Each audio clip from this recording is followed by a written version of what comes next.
What is everyone talking about right now? Oh, see this? This is Andre. All right, Princeton. See a track athlete? What is this? Okay, all right. Men's track and field. Versatile skill set here. All-time school. #1 all-time in school history in the heptathlon. Okay, all right. I'm intrigued.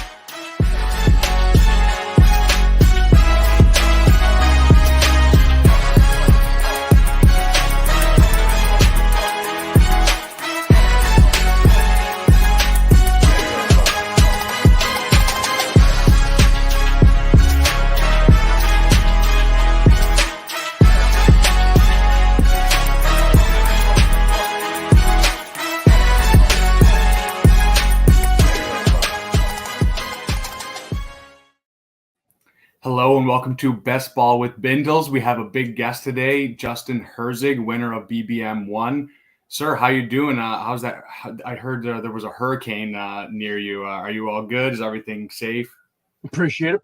Thanks for having me. Yeah, we got pretty lucky from like a wind and kind of storm standpoint. It came mostly overnight. Unfortunately, there's been pretty strong storm surges. Okay. So we got a little water in the foyer area, like right at the entrance, but for the most part, not too bad. Unfortunately, the rest of the area, there's going to be some lower ones that are in lower elevation are probably taking a nasty hit. But thankfully, I think most people are pretty safe. But I'm excited to be here. And Andre makes the 53-man roster. Not too bad. I was going to say, what do you know about our boy Andre? He's been getting a lot of steam lately on Twitter and around the area, different areas. But yeah, I mean, I don't think he's really like a great pick in Best Ball Mania or anything like that. But I mean, I think, super athletic. His RAS score was super high, and he's on the Bengals, so you never know. Like, you know what I mean? Tyler Boyd is getting up there, so he has a shot. So I'm excited. I made that clip in March, I believe, and it's gotten play in a couple streams, and so I'm trying to keep the Yoshivash hive strong and alive. So. Love it. Yeah, if you could buy stock in that clip, it's probably risen maybe 10x since March, and might be the time to kind of sell or at least kind of just hold on right now because, yeah, I mean, you got Chase, you got Higgins, you got Boyd. Not expecting any of those three to get kind of lose their step, but maybe if you have multiple injuries, who knows? Hey, just making the 53-man roster is pretty good for an Ivy League guy. Yeah, no, I'll take it. It's more than I was ever expecting. So, yeah, I just wanted to talk through before we hop into a draft really quick. I know we don't have too much time. First, let's hear your thoughts on the JT news. Like, where do you think he should be going now? Are you drafting him at all? What's your thoughts on that? Yeah, so for me in the JT news for most of the summer, I've been pretty off of him. When he was going the late second, early third, I only had around 2% of exposure to him. And for me, that was because I didn't really think the role was great for him with Indianapolis. One, you're bringing Anthony Richardson. You've got a 6'4", 230-some pound guy who runs a 4.43, pretty much setting up to be like the best goal line back that the NFL's seen. And now Jonathan Taylor is going to lose touches them at the goal line. Also, he's not that good of a passing quarterback, so they may not make it to the red zone, to the green zone that often. So now Jonathan Taylor is struggling at how many attempts the team's actually getting in that area. And then from a pass catching standpoint, Richardson doesn't throw to his doesn't throw to his running backs. Why would he? He can just kind of scramble instead of doing a dump off. So all those high value touches for Jonathan Taylor were really in jeopardy. So I've been kind of off him. As he moved that late third, early fourth, then I was like, okay, now the risk reward is kind of worth it. If he was going to get traded, if he goes to Miami, Chicago, Philly, let alone we didn't know it was Green Bay, but apparently that was in talks.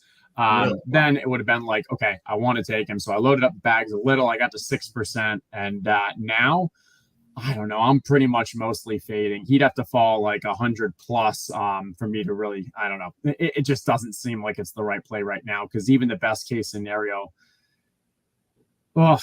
it's ugly. I got to think more. Maybe there's a place, maybe it's in the 90s that around like an Isaiah Pacheco or something. Yeah. Comparing, but I don't feel good about it. No, I don't feel great about it either. Like I think I was I think I was about with the market on him. I definitely still saw, like, even though his pass catching upside kind of went down, I thought, okay, maybe he's with the rushing quarterback. He gets just runs super hot and just whatever goes crazy. and doesn't get too many touchdowns stolen. But yeah, at this point, I think like that's actually interesting. You said the Isaiah Pacheco range. Like I feel like at that point, depending on the build I have, if I think I can kind of, take a little bit of loss in early season production, I think I would be like, I'm fine with the upside at that point. Cause if he comes back and even plays like whatever, I think he has to play at least 6 games, I believe.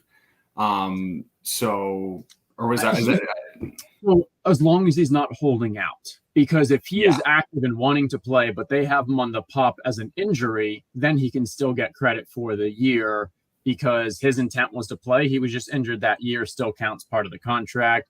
If he's holding out, he's electing not to play. They put him on the inactive, whatever that is. Then yes, he has to hit that certain amount minimum threshold. Then you're even talking about like from a playoff structure of, okay, let's say he does come back and starts in week 5 or shortly after that. Are we excited about him? Do we think like on a team that's probably going to be struggling all year that they're going to be, hey, he's going to be out there for the majority come playoff time? I think the only hope if you're drafting him now is that they still end up finding a way to trade him. But I think it's unlikely because also like if they just let him go in free agency, they're going to get a 3rd round pick right there. So you've got to really find substantial value from that 3rd, increase up. And that's why like the Colts, we won a 1st rounder. Getting a 2nd probably honestly wasn't even worth it. And then what team is going to go give that up? Now here, when midseason, I do think there's some additional pressure on teams. That's when some of these trades are more likely to get actually made because you may have that injury to a running back and you're kind of scrambling. Or maybe it's, hey, we feel like we're one piece away, Christian McCaffrey with the 49ers, or we're that one piece away from really making it. And that's when maybe a team's like, hey, screw it, let's give up that late first because we know we're going to go for the Super Bowl this year. Maybe that happens. That's kind of the scenario. But yeah, we talked about Pacheco. Like I'm choosing Javonte over him. I'm choosing choosing David Montgomery. So maybe it's somewhere just after those running backs. I think I take Alvin Kamara ahead of him too, but like maybe it's right there. No, I think that's right about the range. Like Khalil Herbert is getting pushed up a little bit, like that range, where it's like whatever you can bake in the downside a little bit. But what about the other side of things on the Miami side? I know like that was where he was probably rumored to go for the most part. I've been loading up on all of those running backs, mostly Jeff Wilson and A-Chain. I loved Wilson and like he was going like the 170s, 180s at one point. I think whatever, like there's a lot of value there. And the only one I haven't been picking is Mostert really, just because I know we don't like to subscribe to injury proneness, but if there's any guy that you can probably say is injury prone, it's Mostert, and he's 31. So what are your thoughts there? Yeah, definitely like the Miami backfield. When there were the rumors of Dalvin going there, that's when I scooped up a lot of my bags around the Miami backfield because I felt that it was a very unlikely scenario for him to end up in Miami. So ended up having some pretty strong bags on all 3 of them. Then obviously got quite concerned that JT was going to go there, even if there was a small chance. Like didn't love that. So, but yeah, I'm still kind of increasing my bags. I still think like, when we have these kind of news, these whether it's injuries, trade aspects, ADP is a little slow to become efficient. It's a little slow to kind of adapt. So you're still getting that value on the Jeff Wilson. Just yesterday, got him 10 picks past ADP in a draft. Like doesn't make sense when he should probably be going the other way 10 picks before. When I'm deciding between the people, I actually like Mostert the most. I think that Mostert from because we know it's going to be a crowded backfield. I think early on, you're going to have Mostert and Jeff Wilson. I think A-Chain's going to slowly progress. He'll get an increased role. And in a large backfield, in a crowded backfield, Jeff Wilson has always struggled with actually putting up legitimate fantasy production. If you look at the games he's had success, it's when he's kind of got that backfield to himself. He's getting the goal line work. He's trustworthy. Coaches like him. And there's a reason why when there's other injuries, you can play him and still feel good about him being like a 3-down back. But for the most part, he doesn't actually able to, hit that value unless he has the backfield to himself. Can happen with injuries. Mostert, on the other hand, you can give him, he's going to get most of the passing game work. You can give him 10, 12 carries, and he still has that explosiveness. He still has the type of game that he can break a big play and kind of deliver you best ball value in a 1-game sample, even if he's not the only back out there. And because this is going to be that 3-headed backfield, I think come playoff time, that's where I've been leaning a bit more on the Mostert side of things, plus the pass catching. But I've got a decent amount of all 3. Okay. Yeah. I mean, I think all of them are good bets. Like, and even if they get pushed up a little bit, I still think there was so much value there for the whole offseason that For sure. I'm fine continuing to pick them. I'll load up my bags. Yeah. Shout out to Tyler, Yoshi on the come up. Yeah, you love to see it. Alrighty, let's hop into a draft and we can continue the conversation here. So yeah, I guess the other thing I wanted to ask you was how have you been dealing with, I would say, the more casual crowd coming into drafts, especially the last week, but even all of August. I feel like I get sniped on stacks all the time. I'm a little bit more willing to take quarterbacks a little bit earlier that I know that I can kind of stack later on. What about you? Like, how have you been from a portfolio standpoint and just over the whole course of the whole BBM tournament? How have you been approaching that? Yeah, so I think that's sharp, and I think specifically focusing on kind of right now in the next 8 days of drafting or until things fill. We are having, without a doubt, the most casuals, the most fish, the most kind of, hey, I play fantasy football with my home league. I'm just finding out what Bestball is. I'm jumping in. I don't really know much about it. Maybe I've heard one or two things. I've got some strategy, but these are the times when it's the softest drafts. The one thing that we need to account for, though, and it's directly as you said, is we're more likely to get our stack sniped this next week of drafts because you have more people who don't understand the importance of stacking. So they're more willing to just grab their guy and go with an unstacked, a naked quarterback. So in these drafts, really starting probably last week or two, and then going forward, I'm willing to reach a little to get my quarterback because I believe I can, there's an increased risk that a non-stacked team ends up taking him, but also I can probably find more value later on in the drafts just by having a better understanding of these players, of ADP, of rankings and such. So in this time period, yes, it is a great time to draft. I've still got about 10 BBMs that I've been saving for this week that I'll unload that clip over the next few days and the weekend. But for the most part, the reason why is because this is when, look at this badge. We've got 5 badges. We got us and 4 others. Then you've got a lot of no badges there. It's a good time to be drafting. We just gotta be a little careful with the stacks. And an example is, let's say you have pick 4 and you grab Tyreek and then you grab Waddle. I think you then have pick 91 or 92 later on, which earlier on, I actually am willing to skip 2 of there because I'll look and be the first 3 picks, I have Waddle and Tyreek. Those guys, they probably already have 1 or 2 QBs with the elite guys. They're probably not going to reach on a Miami, quarterback by himself that you can't really stack at all. But in this structure, I'd be more willing to say, no, I want to make sure I get my guy early on and not take that risk that even a Hertz, a Mahomes, a Josh Allen takes a second QB. Yeah, because Tua was falling to pick 115 sometimes, earlier in the summer. So yeah, I like your approach though. I think that's smart. I haven't really been thinking about it because I haven't been drafting a ton the last week or so. I feel like it's not in the front of my mind, but yeah, it's if you've been drafting volume and you kind of know what you're doing, you're probably going to be getting edges other places. So you can take a little bit of minus EV, picking ahead of ADP. I think that makes a lot of sense because then you get a little bit of best of both worlds. So yeah, I like that a lot. And then the other thing that I'd say I'm looking out for, and it's why it's kind of important to be focusing on the draft board, is get a feel for what type of room you're in, particularly with teams that are either double clicking the onesies or going very heavy on running backs. Because those types of moves where if you have someone goes Kelsey and Andrews, someone goes, I've seen a few different times people go Justin Jefferson and then grab 2 of the elite QBs right there. That leads to a bit of a snowball, a little bit of a waterfall where, okay, someone who grabbed Mahomes already grabbed a second QB. That's someone who probably wasn't supposed to grab a second QB until very later on. We already have tight ends. You have a guy who went 4 running backs to begin with. It leads to that. I love Bijan here. Yeah. Okay. I was going to say, yeah, I'm all good with Bijan there. And so just keeping an eye on how the draft goes and then kind of adapting to it. I think I put out kind of a fun theory tweet maybe a week ago, maybe earlier this week, where I was in a draft and in the first 5 rounds, 2 teams grabbed 4 running backs. And so was trying to kind of get discussion going of how do you adapt to that? And my thought process is, if you think they're not going to take any more running backs, then you can wait. But if this is a team that, hey, they grabbed 4 out of 5 and now you think they're going to grab 2 or more, you got to kind of play a little catch up. Let's get back to that real quickly. What are you feeling here? I'm down for Lamb, Garrett Wilson, Devontae, any of these guys.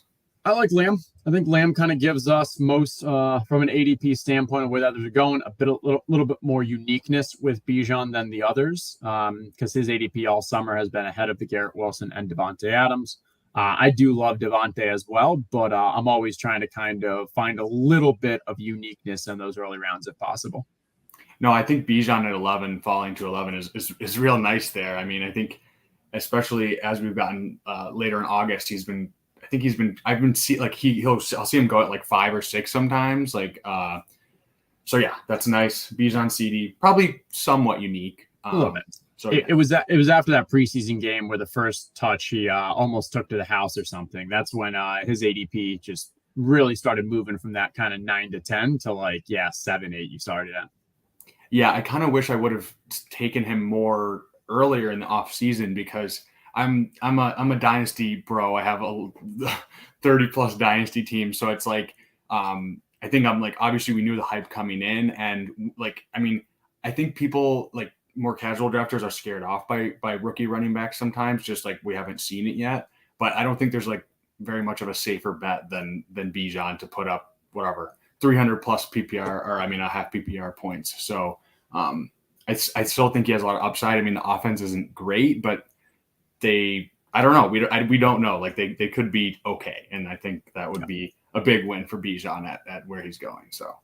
Pretty easy schedule. I believe they have the second easiest schedule behind the Saints. The team, Arthur Smith is going to want to run that ball just nonstop. So high volume for Bijan. And I think we're going to see him with the high value touches as well. I just looked at my exposure. I'm at 8%. So right at the market average there. Oh. And that's because I've kind of been taking him. I think I've mostly been taking him after Diggs before that slew of everyone else. So for me, it's like Eckler, Kelsey, Diggs, Bijan. And then, honestly, that next group of 8 people is just very flat. So, yeah. I agree. I mean, yeah, I think, I just straight up prefer him a lot more than Eckler. I understand from a projection standpoint, Eckler, just because of the pass catching and just that he's done it the last few years, he looks really good.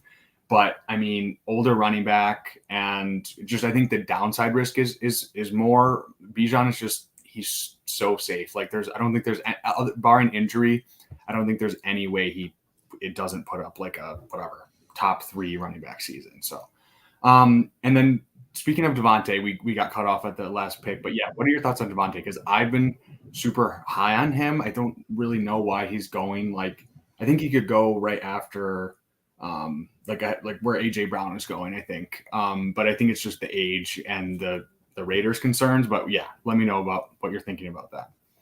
Yeah, no, I think AJ Brown, Amon-Ra, CeeDee Lamb, Garrett Wilson, Devontae Adams. I think all of those are all extremely flat when you're trying to rank them. I think I probably have Devontae Adams probably second in that group, but I'm mostly just kind of staying around ADP.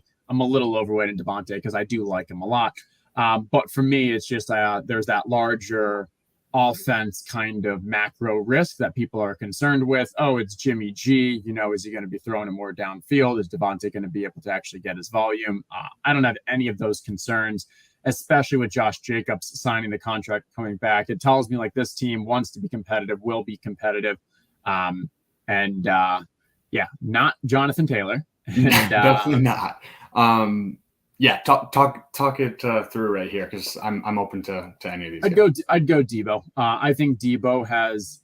I'd go Debo or Keenan Allen. I'm probably fine with either. Neither of them give us too much from a correlation standpoint. Yeah, Debo. Yeah, let's go Debo. I think Debo works. Debo is one of the few wide receivers in this area that we have seen just has kind of league-breaking, game-breaking upside, given his role just in all facets of the field. I do think San Francisco is going to be pretty solid this year. All right, this leaves us with a bit of an interesting spot. I don't mind Etienne. I'm not really huge on Watson. It's too early for Breece Hall in my mind.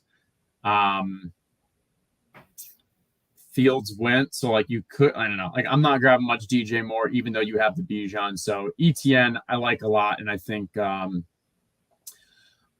I think like a lot of the preseason Tank Bigsby stuff has kind of dropped his ADP to the point that we should be scooping it. Yeah. It's just a tough spot all around. Like this entire turn area, you feel like it's so much worse than 6 picks before, but they're all there. Yeah.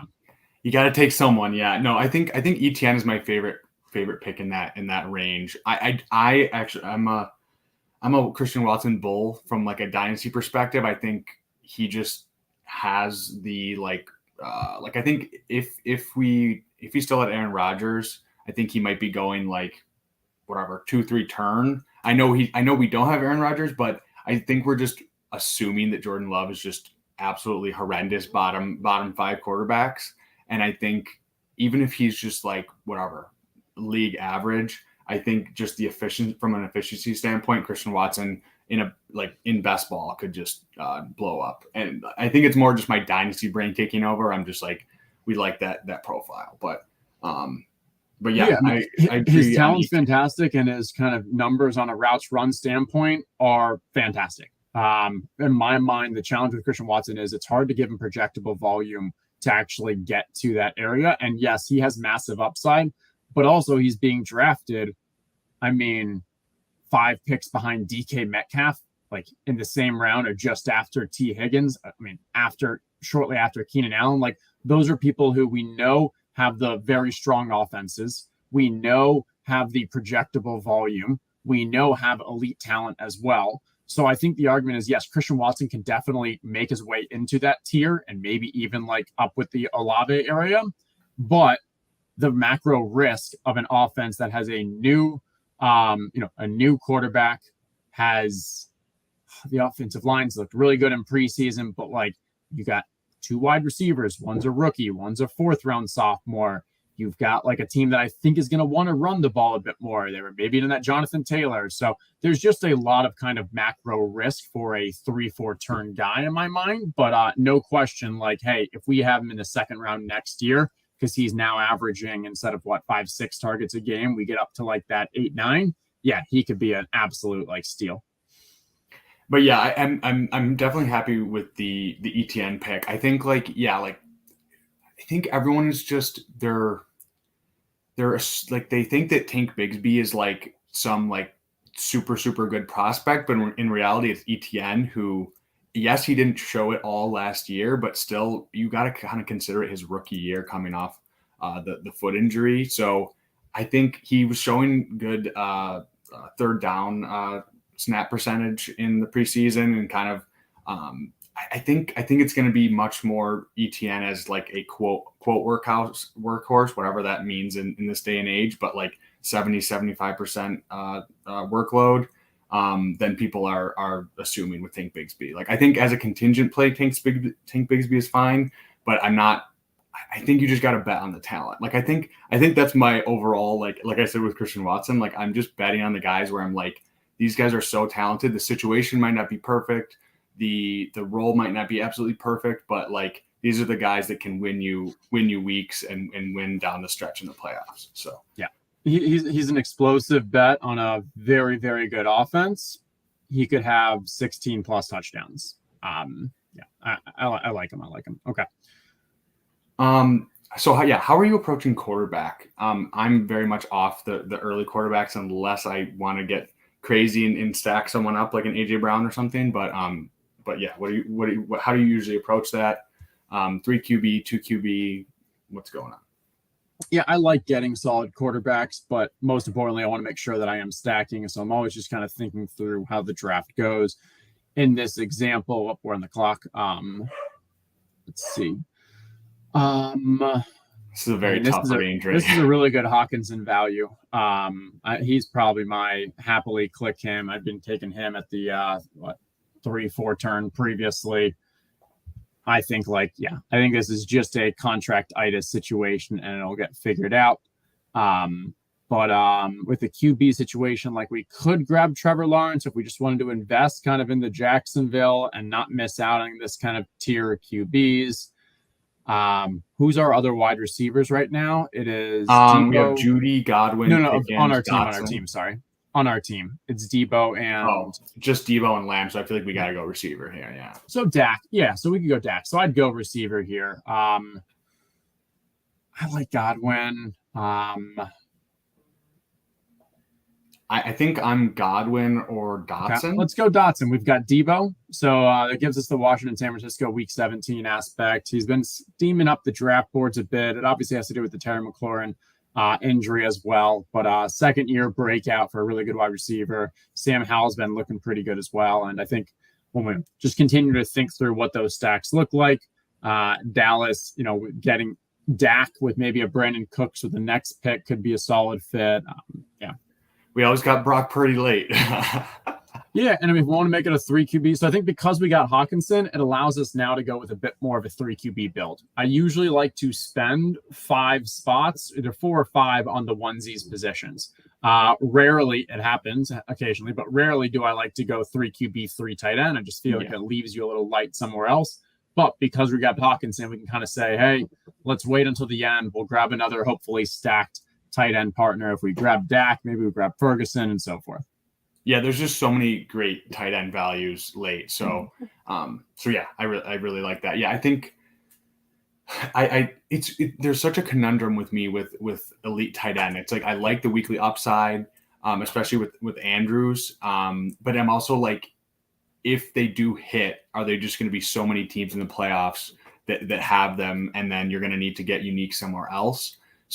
Whereas when you have the 3 tight ends, it's like, okay, maybe you have a lower advance rate, but you just have 3 random guys that Hunter Henry or someone that scores 2 touchdowns and kind of differentiates yourself from the field. So yeah, I feel like I go back and forth on that. Like I'm trying to even it out, but it's like my brain really likes the elite tight end just to feel safe and cozy and only go 2. But like from a game theory standpoint, it's like I feel like I want to push myself and be like, okay, what is the actual edge here? So yeah, and I mean, like even in the Hawkinson range, I'll occasionally go 3 tight ends because for that argument, like if you're drafting Hawkinson, your absolute best case scenario is one of 2 things: either he has a good enough regular season that he advances you to the playoffs, advances you to week 17 through some big weeks, and then whoever your other tight ends are actually have the big weeks and the high-owned Hawkinson doesn't play out or whatever. Or the opposite is he actually doesn't have that great of a year. Your second tight end, someone you find a little later, second or third,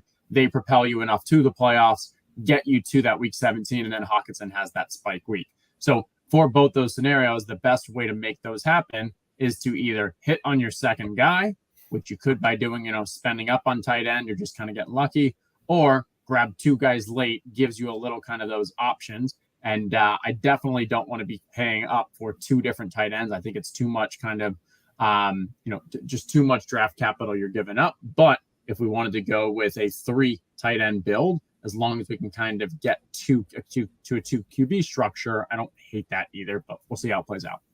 Yeah, no, it's nice that we have the 2 running backs in the first couple rounds because it kind of frees us up in that like range where I really like to take running backs in like the pick 100 to like 130 range where like you don't have to take any running backs in the middle round, so you can kind of just it allows you more freedom, I feel like, because I mean we could go 5 running backs conceivably, and there's some good values late. We said Jeff Wilson, some other guys, so it just gives us options. I like our build so far. What is Dak's ADP right now? Let's see. 106, and let's see where we line up. 107 is pick we'll have, so we should be able to wait on there. Maybe we try to grab like a Brandon Cooks with one of these next 2, and then that kind of gives us increased confidence that we should be able to get Dak at 107. So I like 2 wide receivers here based off what our build right now. Yeah, I definitely agree. I think we should definitely push our RB3 till later on. So and we're good at running back and tight end. Yeah, let's push it unless we get someone that either correlates or is a big value. I guess you're okay. I guess I mean, Miles Sanders is around a value, but Michael Pittman's also decent value. I like Michael Pittman. Maybe sets us up with an Anthony Richardson as well. Yeah, I'd be pretty happy with the Michael Pittman here. You're good with I think I'll take the value there. I'm not a huge on Pittman, but I mean whatever. I'll take and it. it sets up. I mean, yeah, we could potentially go with a Dak, Anthony Richardson double tap.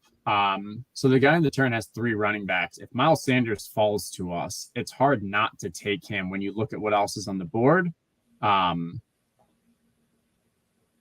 Yeah, that's tough. If you're going a player with the 84 overall ADP versus 70, yeah, he just grabs Pacheco. He grabs a 4th running back there. QJ. I think Miles Sanders makes the most sense. You could convince me to go Dave Montgomery because you're getting the Dallas bring back.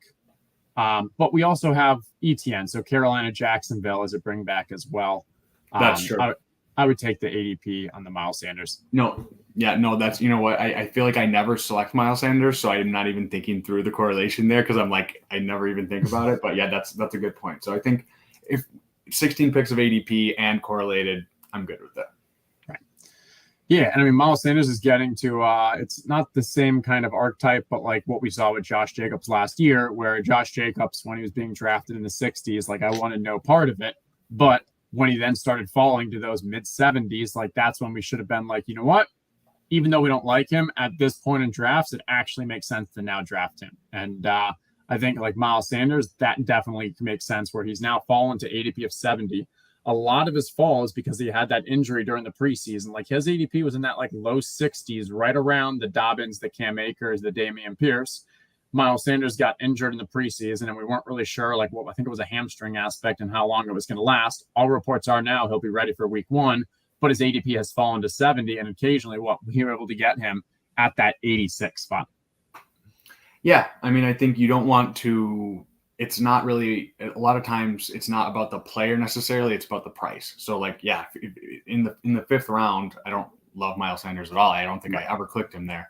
But when he falls this far, and Brandon Cooks went 2 picks before us as well. I know we were kind of planning on trying to do that for the Dallas one, but we've given ourselves a few more options for, again, if we wanted to go with a 3 QB build, we could very easily go Sam Howell, Brock Purdy. I mean, hey, if Anthony Richardson falls to us with one of these next 2 picks, I wouldn't hate that. Bryce Young, Ritter, we got a lot of options. Yeah. So, yeah, so far we have 3 running backs, Bijan, Travis Etienne, Miles Sanders falling 16 picks past ADP. We have CeeDee Lamb falling to 14, Debo, Jahan Dotson to correlate there with Debo, Michael Pittman, and then TJ Hawkinson also at a good value. So, yeah, I think this is a strong build so far. You're pushing me out of my comfort zone a little bit, so I like it. It's you don't want to get – I feel like that's the one thing that, like, it's so hard – it's nice about having guests on and just like having a discourse because you're just drafting, you're ripping them off and you just fall into the same players, same ADPs, same kind of like stuff every time. And so yeah, definitely next year I'm going to try to have more people on and just like think counterintuitively, like at every pick and just like, okay, what is comfortable and what is like the right move, like quotes, right move. So that makes a lot of sense. I believe we may have just seen a starred-up player drafted a bit earlier than airing it out. The number 1 pick with Isaiah Likely. Looks like he got a little Baltimore aspect going on. I think he took Lamar at the 2-3 turn. Probably starred up Odell and Likely for later in the drafts. And Odell's a little reach, not that bad, but Likely, I don't think that's what he wants. Likely's like what, 100, more than 100 picks? Yeah. I think he did the Davis Maddock star method, and it strikes once again. So yeah, let's see what's coming up here at the turn. So yeah, I'm good with A-Rich or Dak, running back. Looks like we got some good values, but I think structurally I would shy away from that. I agree. I think even though I like these running backs a lot because of how we've invested so far, I think, as you said, we could probably grab 2 more running backs later on. Maybe one in that Elijah Mitchell, Damian Harris area, the Jeff Wilson, the Mostert, but I don't think we need to invest this spot. If we can go back-to-back QBs, I'd love it. Can we click on Jim's beef team? The number. I want to know if we can kind of project what he's thinking. He has Pollard, so he may want to go Dak. Nothing with Indy. I'd probably, even though ADP is what it is, I'd probably go Dak first. I agree. Yeah, let's go Dak, lock up the Lamb Dak stack, and then hope if we lose Richardson, it's fine. Like whatever. Yeah. Yeah, he goes Daniel Jones. I like that. He goes Anthony Richardson too. Okay. So we're scrambling. What are you thinking here? I think let's go with wide receivers. See, there's got to be someone available. Never mind. There's not have to be someone available. I would probably go with the running back after all this. Herbert? Yeah, I mean that's a strong ADP value with the current price. He fits well onto. Actually, Chicago, Atlanta. Even though you don't really want two opposing running backs, yeah. Khalil Herbert doesn't really catch passes. Bijan could, but you still get a little shootout potential there.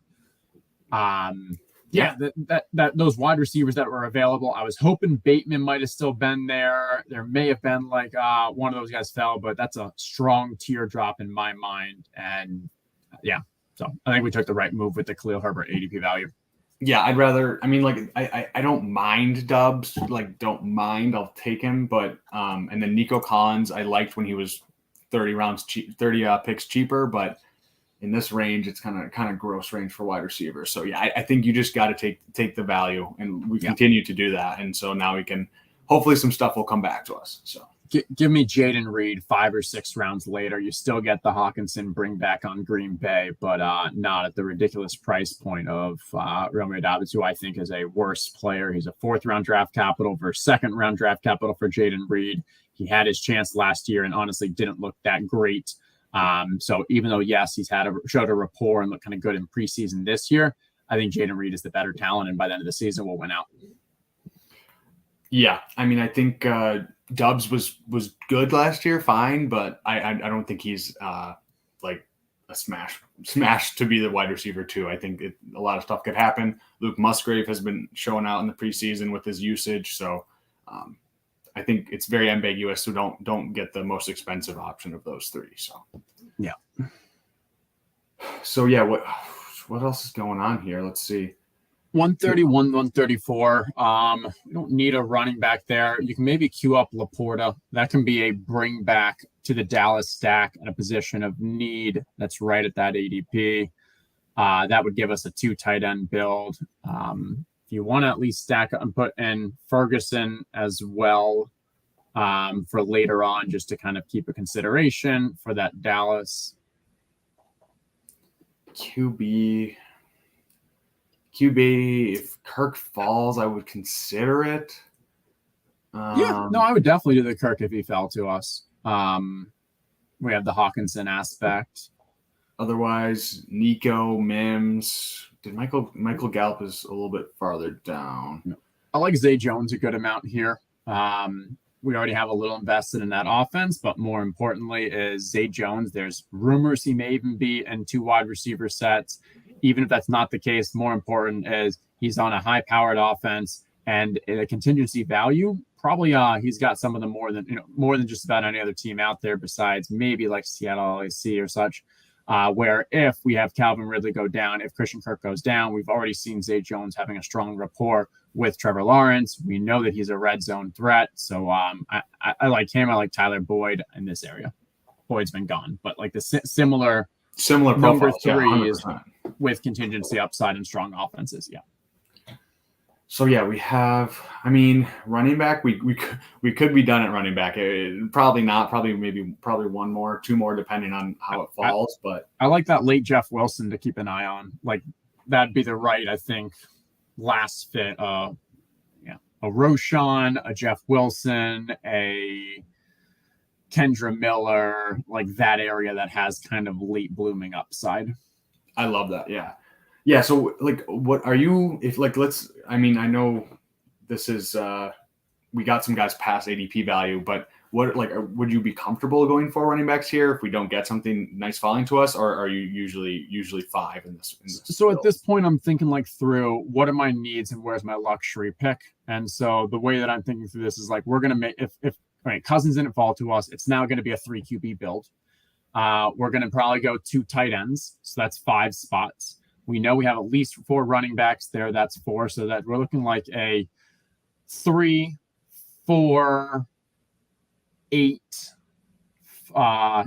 3, 4, 8, 2. And that gives us 2 spots to figure out what we want to do with. And so for me, with like the 4 running back build, we've invested enough at the other positions that I don't think it makes sense to just kind of lock ourselves at 4. We're going to find enough value there because then we still have a second luxury pick. Actually, yeah, 3, 5, 8, 2 feels like the most common build for what we're looking at right now, the most correct one. Yeah, that makes sense. Okay. Quarterback. I love Mims. If we wanted to. You've got Jameson Williams. We could go Jameson Williams as the bring back. I'm just really not on Jameson Williams. Okay. You want to go to Laporta? Or Marvin Mims. I'm saying I love Marvin Mims. You have him in the queue. Yeah. Yeah, I think that's a strong pick there. I think just from a best player available aspect, and Jim's Beef already has a tight end. There's other tight ends available. So I would guess that he doesn't have Jared Goff. He's got the Daniel Jones or Anthony Richardson. So I'd guess Laporta can fall to us here. Yeah. Sorry. Missed your call on Marvin Mims there. But yeah, I think that makes sense. You had him in the queue, so I figured you were already on top of it. Yeah. Yeah, I'm good with Laporta. Yeah, I mean, we can keep an eye on who the quarterbacks are available right now. We don't have anything going with Rodgers. Goff doesn't give us anything. Yeah, I think we grab Laporta. We lock this at a 2 tight end build. And we're kind of targeting Brock Purdy, Sam Howell.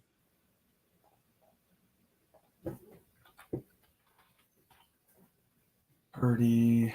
Let's go. I think Howell's like 154. He's moved up. Oh, 166 only. Okay, maybe that is on another site then. Okay.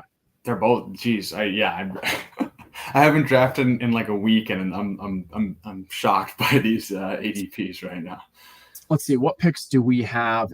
We got 155, 158, 179. We probably, if we wanted both Purdy and Howell, we would take them at these 2, which I'd be okay with. Who are our other late stack partners if we miss out? We have Ritter. Russ is still available, so we can at least consider Russ now too. That's true. Because we've got the Mims. If he were to fall to us, that's some strong value, and we built out that new stack. Bryce Young, only correlation is Miles Sanders, so probably not. But you can always backstack that, but again, not our target. Yeah. And you can put Jared Goff in now as well, where if Jared Goff were to fall to us this far, now it's actually a consideration. But yeah. Yeah, I think if it's past ADP, I'm fine doing quarterbacks from the same week 17 game. Yeah. Let's see, what other wide receivers? We could go Mingo. What are your thoughts on Mingo?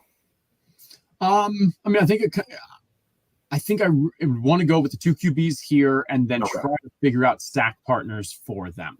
So if we miss out on 2 QBs here, then I like Mingo because then we can also grab the Bryce later on, and then we'd have Bryce, Mingo, Sanders, and ETN as that game stack.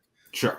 But again, that'd be like figuring out the wide receivers if we're not getting our stack options here, figuring out that back stack. Yeah, because we're at 5 wide receivers. So yeah, okay. Yeah, there's definitely options late we can go with. So yeah, that's good. 5 wide receivers, and I like what we have because what's our top line? We got CeeDee Lamb, we've got Deebo Samuel, Jahan Dotson, Pittman, Mims. A little lighter than I normally am at wide receiver, but like I don't dislike it, especially when we're going to go with an 8. We're going to go with an 8 build for wide receivers. Yeah, I agree. Vadim says Tyler is on more streams than the streamers. That's true. I don't know if you know who Tyler is, but he's a notorious commenter in the Pete Overzet universe of streams. So I had him on a stream a couple weeks ago. Very funny guy, very, very sharp guy. And then we have Eli saying, "Why is stacking important to you?" I mean, I'll let you take that one, but yeah. So, I mean, from kind of a Bestball 101 angle, for me with stacking, that helps you win in multiple ways. So first off, our goal is to advance by finishing in the top 2 out of 12 teams. And so the way that we often do that is make bets that correlate across the entire season. And so if I'm making a bet that this wide receiver is going to be a good value, a good pick, then most likely their quarterback is also a pretty good pick because that team is passing more, it's more efficient, they're throwing more touchdowns, catching more touchdowns. And so when I'm right with my wide receiver, it's good for me to also be right with my quarterback. So across the season, correlation increases your chance of advancing. Then when you get to the playoff weeks in the final week 17, we think of, okay, we need to, for the playoff weeks, finish first out of 16 teams. And then in the week 17, finish first out of 440 or so. Again, the best ways for us to advance and beat out is when we are betting on things to go right. And in this situation, our quarterback is the quarterback that was number one in that week. He threw for 4 touchdowns. It makes sense that when I've got that correct, I also want to, let's grab Goff. That's just too much value. I also want to be getting as much of those wide receivers who also then are catching those passes, getting those touchdowns, outplaying their ADP value. Yeah, I mean, I don't know. I'm not sure if you. Or let's go through our pick. Do you want Purdy here? I like Gallup now. I mean, Dak and Gallup and CD. Yeah, and like just Dak and Goff is a pretty strong, like is a pretty decent 1-2 that I don't need to overspend for Purdy. I agree. No, I'd go Gallup, and we can. Hey, maybe we get lucky and Purdy falls back to us. Unlikely, but we could also figure out like a late correlation of, I don't know. Let's see. Maybe we can get whatever. We still need 2 wide receivers. So you could very easily say like, okay, I want to go with Mac Jones and Devontae Parker, or I want to go with Bryce Stroud. Just combine them. CJ Stroud and Tank Dell. Yeah.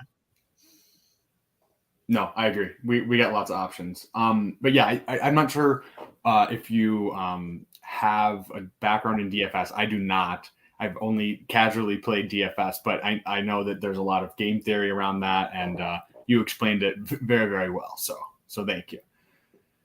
Yeah, and I mean, DFS, for people who play DFS, you understand you want to stack there as well. And I think the most difficult part is kind of comparing where it's like, yeah, but what if my wide receiver's not good? Or what if my quarterback's not good? Now my wide receiver is also not going to be good. And so don't I want to kind of have a wide receiver on a different team? So then if my quarterback's really bad, I'm still doing okay.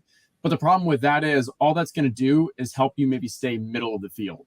And the thing is, with this advanced structure for the regular season, if you're 3rd place, 4th place, 5th place, it's the same thing as 12th or 11th. It just doesn't matter. You need to finish top 2. So more important is we just want to say when we are right, we want to further lean in, find things that correlate to when we're right. The rest of my team also is doing well. And especially with when you got to beat out 15 people in back-to-back weeks and then beat out 400 plus to win the top prizes, like we really want to correlate heavily. And that's the same thing with DFS. Yeah, you want to stack those bets and just you want to just draft like you're right. Like you want to draft like, okay, this is what's happening in week 17 is Sam Laporta scores 3 touchdowns and Dak and CeeDee Lamb score 3 touchdowns, and then we win it all. Like you just gotta go at it with that mindset and not draft like scared. I would say like just like, oh, we're trying to get the like most like advanced rate team ever, which I mean that's whatever everyone can draft however they want to draft. But personally, I agree with your theory and your way of doing it. So Brock Purdy still available as of now. Fingers crossed. We'll see. Just for fun, little shits and giggles. Who drafted Brandon? Oh, never mind. Oh, no. Forget about it. There goes Purdy. Same person who grabbed Lamar. That's fine. So let's. Yeah, that's fine. Let's start thinking through. There was no way he was going to fall back to us. Yeah, let's start thinking through if we did. Aaron Rodgers is still available. Holy crap. We could go Hardman or something. Yeah. Oh, I mean, I would immediately take Aaron Rodgers from an ADP perspective and go Hardman, go Randall Cobb, go whoever. Yeah. We already have 2 strong. I don't know. Like, I probably don't want to invest in a 3rd tight end. But you're right. Yeah. And like, I don't love the report with Hardman with regard to Randall Cobb playing ahead of him. But again, I'm not expecting Aaron Rodgers to fall back to us. But I'm also just going to go on Twitter real quick and make sure Aaron Rodgers didn't die. Aaron Rodgers got lost in a dark room. Yeah. Nope, nothing. Let's see what else. Who do we have available on wide receivers? Because I want to think through like potential back stacks. Yeah, I agree. So the Dell Stroud is possible. Devontae Parker, Mac Jones. We talked through those.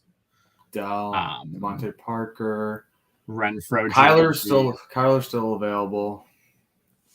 I'm not sure how you feel about that one, but I mean, if I'm grabbing Kyler though, I want to make sure I already have Marquise Brown. Just because Marquise Brown is way too good of a value if Kyler's actually coming back early and playing. But if I miss out on that, I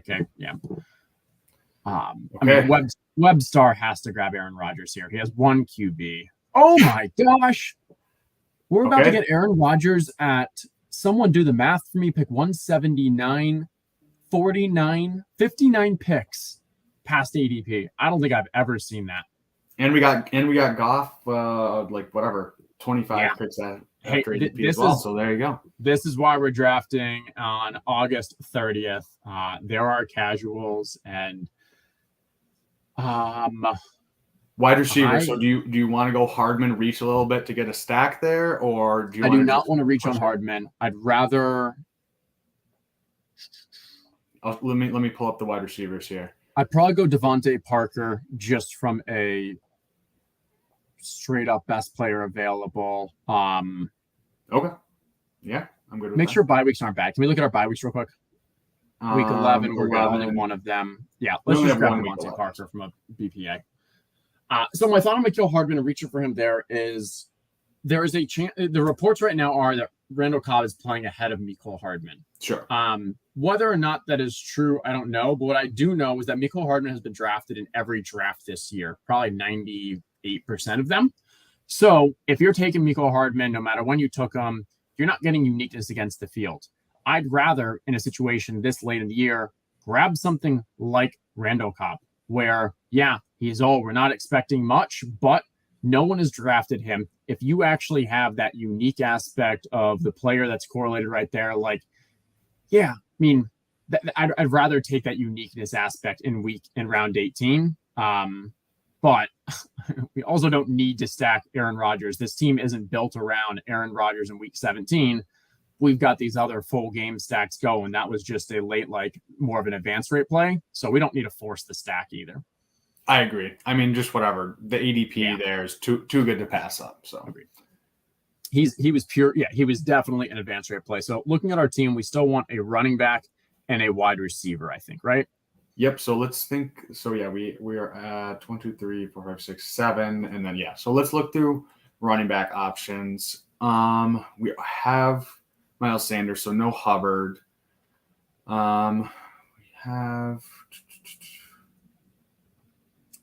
have Hawkinson. I mean, I still like Ty Chandler. I don't think that's a bad one. CEH, I don't think is a bad one. Just being attached to the Kansas City offense as a running back that's on the team. Then we're getting to my areas where Chris Evans, Josh Kelly. Rico's actually a pretty decent one with our Dallas aspect. Yeah, I'm trying to think who else. I do like Josh. I like Josh Kelly because did Kelly go or? I'm sorry? I was saying Josh Kelly because we have Marvin Mims as well. Oh, yeah, that's true. And it's pretty clear that Josh Kelly is the number 2 for the Chargers. If Austin Eckler were to go down, I think Josh Kelly would pretty much become a 60% plus back. And then wide receiver. I'm down for pretty much any of these guys. I'm trying to think if we have any other. Josh Palmer. Not my favorite click, but put him in there. Josh Downs. We have Indianapolis. What else do we have?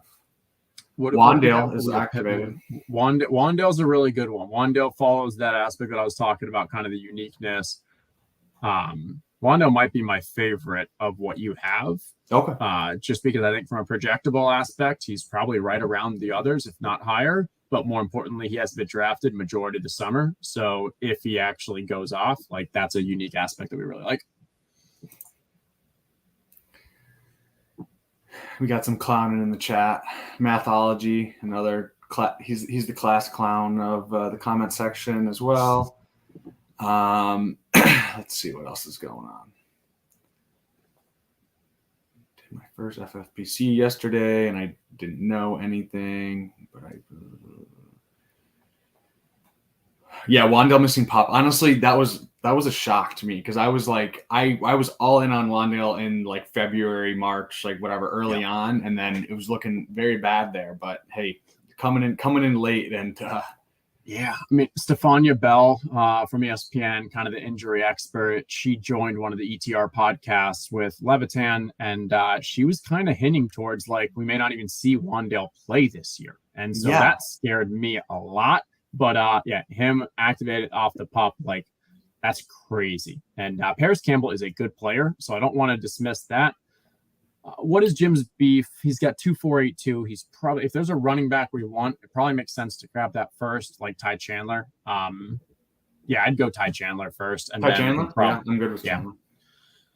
With Ty Chandler, they just signed Miles Gaskin. Yeah, which, if anything, I think is a really good sign for Ty Chandler, for Alexander Madison. Not expecting Gaskin to really compete too much there, and we knew they were likely to bring someone back. That's definitely better than Kareem Hunt, Leonard Fournette, or obviously any trade. And then for this last one, I'd say go Wandale. Let's do it. I like it. Yeah, hopeful to return for week 1. I don't care if he's back week 1. The fact that he's probably going to be back in the first 3-4 weeks, like that's awesome. All right. Well, I think we got some really, like what we were talking about earlier, the chaos of the late August drafts.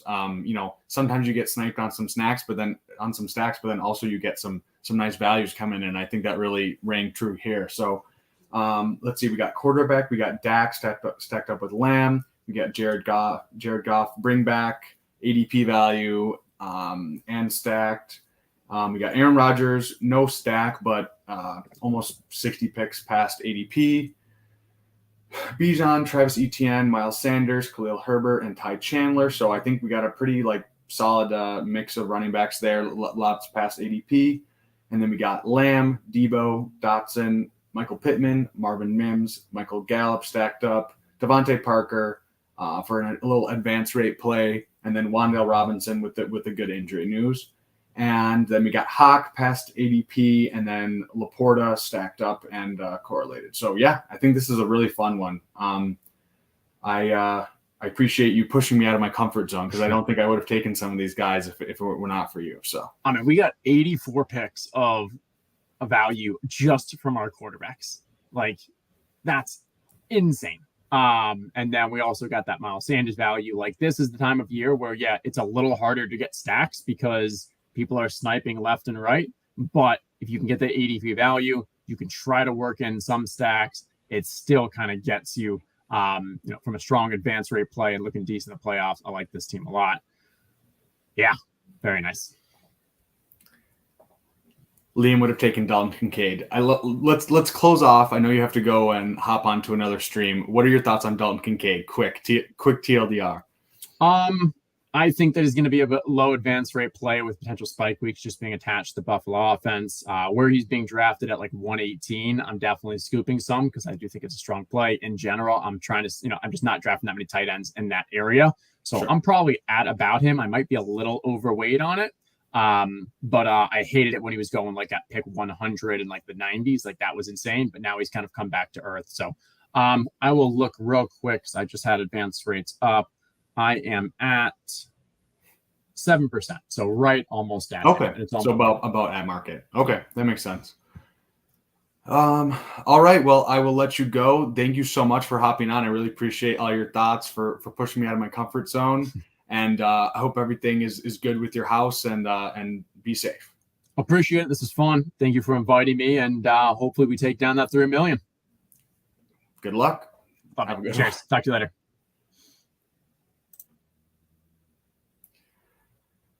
All right, guys, let's go through some of these, some chats really quick. Would you rather eat the oldest thing in the office fridge or clean the office bathroom with just toilet paper? I think I'm going office fridge, to be honest. I mean, yeah, I think that's an easy one. Tyler saying I agree.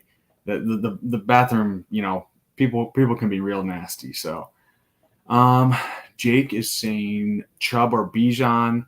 better game scripts for the Browns.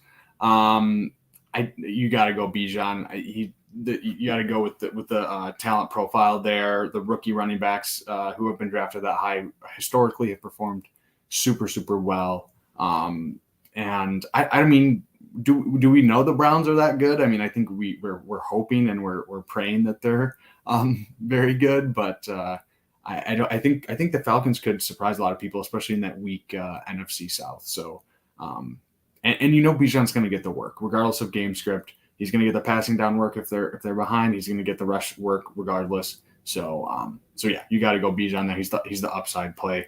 Chubb is good. He could have a Derrick Henry type season for sure, but just from a just game theory standpoint, you got to go with the guy who I believe definitely has the higher pass catching upside and is younger. So yeah. What else? Bijan over Kelsey in half PPR. Is it tight end premium, or is it just regular like underdog?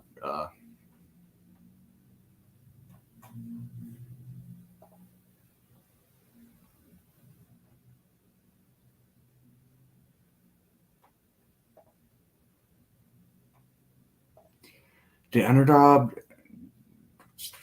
drop any interesting best ball tournaments the weekend before the season? I know they have a weekly, and it would have to be a smaller field. I'm not sure last year. I think they haven't been dropping any the last couple of weeks. I'm not sure what is in the books. I don't remember last year, to be completely honest. Okay, and then Jake says it's just regular half PPR. I mean, let's see what is Kelsey? I mean, I feel like you got to go. I think conventional wisdom would be Kelsey. Are you talking about is it a best ball draft or a home league? Because I think if it was a home league, I might lean Kelsey just because he gives you such a just a positional advantage. But I don't love Kelsey at his ADP in best ball. I just think, Kelsey. Yeah, that's basically what my thoughts are. Kelsey over Bijan, unless you're just like fading Kelsey. Like straight up, I would go Kelsey. Unless you just think Kelsey's gonna, be old and his knees are gonna break or something, which hasn't happened to this point, so I don't know why it would, but okay. Would you rather babysit a crying infant for a day or have an unwanted house guest for a week? Easily crying infant. Like, I know I'm not a father like you, Mathology, so maybe I'm off base here. But I feel like unwanted house guest is just horrendous. Like, it just puts you in a bad mood. And so if it was a day or 2 or 3 days, maybe I could do it. But a week is like, it just throws off your whole vibe for a week, and then you got to recover after that. So crying infant is probably a nightmare for that one day, but you gotta power through. Noise canceling headphones. Yeah, weekly winners they didn't have that last year, so I'm assuming that unless that is not going to fill, then whatever. Kelsey over Bijan. Yep. Don't mess with the stash. Yeah. Yeah, Mathology. You're like Kelsey 103, correct? That's what you were saying in our in our chat. What's the rationale there?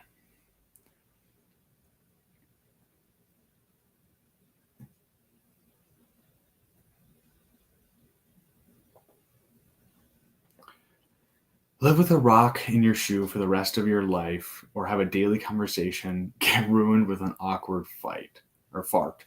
Oh God, that is a very tough one. I feel like you got to go with the rock in your shoe. Like, if you have a fart every single day that ruined the conversation, you're just going to be known as the fart guy.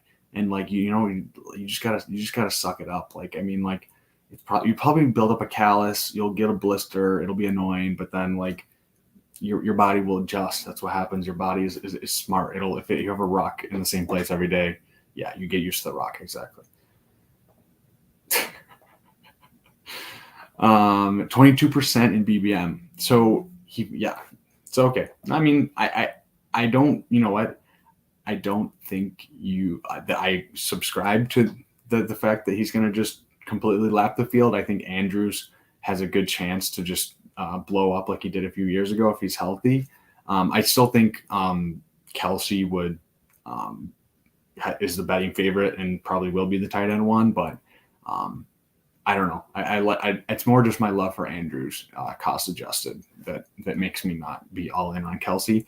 If you're in a redraft league, though, I think when you're taking away the best ball aspect of it, I think Kelsey is a great pick just because he gives you such an advantage that he could score 10 more points per game.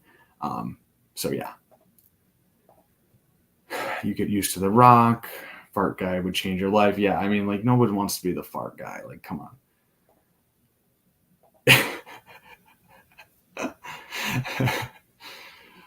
Tyler is rolling with all the punches. He just really, he lives his life, and people can take it as it comes. And that's I wish I was more like Tyler. We should all be more like Tyler, more emo, more horny. So that's what you're going for. So Methodology is saying more competition in Baltimore, blind spot. You're making my point for me.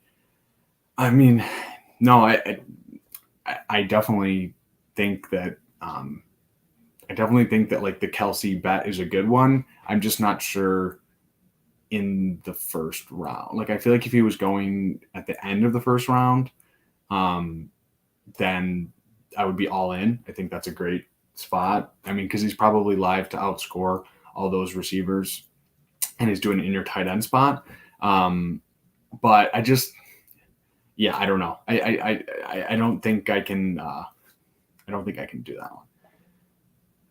Would you rather be the hero that saved the girl or the villain that took over the world? I mean, I think hero that saved the girl. I mean, villain that took over the world. It sounds good on paper, but I mean, I don't know. I feel like that's maybe that's the dark side coming out. Gotta own your ish. Gotta run. Peace and love. Vadim, yes, he was. That's these two distinguished gentlemen here, Tyler and Methodology. The Bonk Bros. They're the number one sources for that kind of stuff. So yes. Yes, definitely tune in for all their antics and Pete's streams and on Splash Play if you are not subscribed to Splash Play. But yeah, thanks so much, guys, for hopping in. I will see you guys. I'll try to do one more next week before close. But yeah, hope you guys appreciated having Justin Herzig on. Super smart guy, winner of BBM1. And I think he pushed me out of my comfort zone. We drafted a super fun team, got a lot of ADP value. Late August can be very chaotic. So I'm definitely happy with how it turned out. So yeah, let's just recap the team really quick, and then I'm going to be out of here. So Dak, Jared Goff, Aaron Rodgers, and then we got Bijan at pick 11, Travis Etienne, Miles Sanders, so a little correlation there. Khalil Herbert correlated with Atlanta, which, I mean, you don't necessarily want two running backs going against each other, but season-wise, full season-wise, it can be fine. Ty Chandler, really like him as the RB2. I mean, who knows? Myles Gaskin could come and come from the top rope and be the RB2, but just got cut, so not looking great. CeeDee Lamb stacked up with Dak. We got Debo. We didn't get Purdy, but definitely for the weekly upside. We got a little correlation with Jahan Dotson, who's been steaming up due to the McLaurin news. Pittman passed ADP, just fine, blah, wide receiver there. We were looking for Richardson, he got sniped right before us. Marvin Mims, just as a guy who's steaming up with the Judy injury news and has a good profile coming out of college. Michael Gallup stacked up past ADP, so fine with that there. Devontae Parker as a guy to just give you a couple spike weeks. And then Wandale, who was activated off the he's not going to be on the PUP. And I think when he was playing last year, he was great. So getting him in the 18th round is super fun. And then we got Hawk past ADP, and then Laporta. So definitely two, good to go 2 tight ends there. And so yeah, it was a fun one. And I appreciate you guys chopping it up in the chat with me. And hope you have a nice day. And I will have to, do some internal thinking about my Travis Kelce takes methodology. So yeah, love you guys. Thank you so much, and have a great day.